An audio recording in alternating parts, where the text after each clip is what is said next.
అమ్మా లత ఒకసారి ఇలా రామ్మా. డాడీ ఇంకో వారం రోజుల్లో పెళ్లి చేసుకుని వెళ్ళిపోతున్నావు కదమ్మా, చాలా బెంగగా ఉందమ్మా. ఎందుకు డాడీ అంత ఆలోచిస్తున్నారు? పోనీ పెళ్లి చేసుకోకుండా ఇక్కడే ఆగిపోమంటావా? అలా అని కాదు నాన్న, నీ లైఫ్ నా గురించి ఆపుకోవడం కరెక్ట్ కాదు కదా. మరి ఇలా ఆలోచిస్తే ఎలా నాన్న? మా ఫ్రెండ్స్ తోటి బయటికి వెళ్ళేసి వస్తాను, ఒక్క 2 hours లో వచ్చేస్తాను. సరే అమ్మా. టాబ్లెట్ వేసుకున్నావు డాడీ? అయ్యో మర్చిపోయానమ్మా.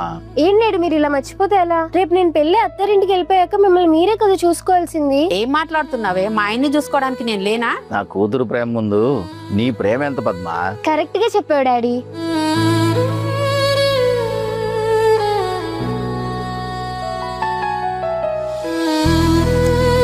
ఇప్పుడు ఎందుకు నా కూతురు పెళ్లి చేసుకుని అత్తారింటికి వెళ్ళాలి? అల్లుడే మన ఇంటికి వస్తే సరిపోతుంది కదా. నన్ను పెళ్లి చేసుకున్నప్పుడు మీరేమైనా బట్టలు సర్దుకొని మా ఇంటికి వచ్చారా? అయినా ఇప్పుడు వెళ్తుందో నా కూతురే. అప్పుడు కూడా మీ ఇంటికి వచ్చింది ఓ తండ్రి కూతురేనండి, అది మర్చిపోకండి.